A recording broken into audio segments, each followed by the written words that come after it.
আজকে মাতৃদিবস এবং আজকের দিনে এই সম্পূর্ণ জগৎ সংসারের যিনি মা অর্থাৎ শ্রীমা সারদা দেবী, ওনার পায়ের ছাপ নিয়ে একটা বেশ সুন্দর ঘটনা তুলে ধরব।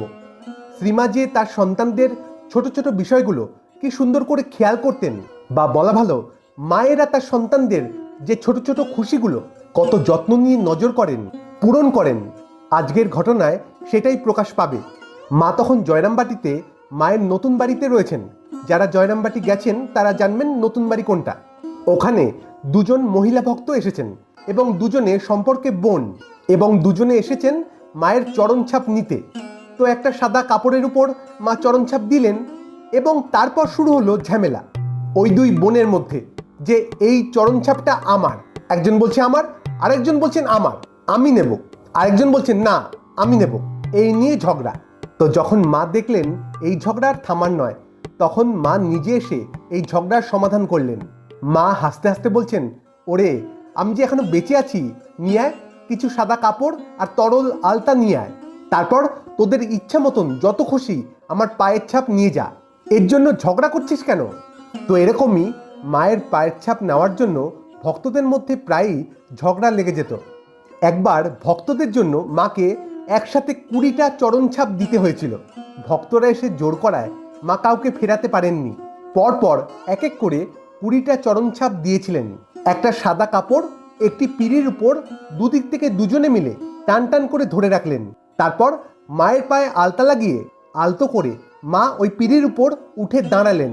ব্যাস, এইভাবে মায়ের চরণছাপ নেওয়া হতো। তো যখন 20টা চরণছাপ নেওয়া হলো, তারপর যে যার মায়ের চরণছাপ নিয়ে বাড়ি যাবেন। কিন্তু এমন সময় মা বললেন, দাঁড়াও, ওর মধ্যে সবথেকে সেরা যে চরণছাপটা হয়েছে সেটা আমাকে দাও।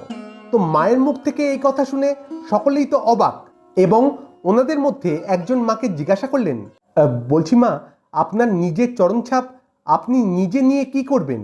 তখন মা অত্যন্ত স্নেহ মাখানো কণ্ঠে বললেন, এইখানি রামময়কে দেব। ও ছেলে মানুষ, এইটি পেলে খুব খুশি হবে। রামময় অর্থাৎ স্বামী গৌরীশ্বরানন্দজি, ওনাকে মা এই চরণছাপটি দেবেন, যেটা সব থেকে সেরা। কারণ ওনার বয়স অল্প, উনি ওই চরণছাপটি পেলে মনে মনে খুব খুশি হবেন।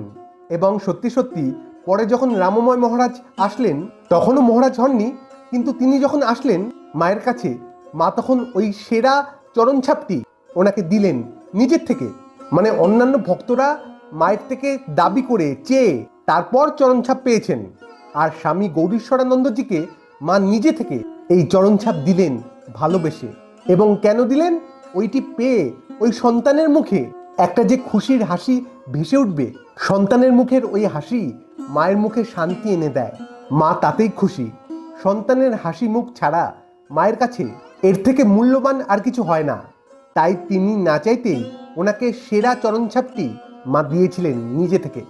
এই যে সন্তানদের ছোট ছোট খুশি, মায়েরা সবসময় এই খুশিগুলো, এই ছোট ছোট বিষয়গুলো যত্ন নিয়ে খেয়াল রাখেন। এই জন্যই মায়ের মতন আর কেউ হয় না, আর কেউ এভাবে আগলে রাখে না। কারণ মা তো মাই হয়। আজ এই পর্যন্ত, আবার দেখা হবে অন্য কোনো আলোচনায়। ভালো থাকবেন, সুস্থ থাকবেন। ধন্যবাদ। জয় মা।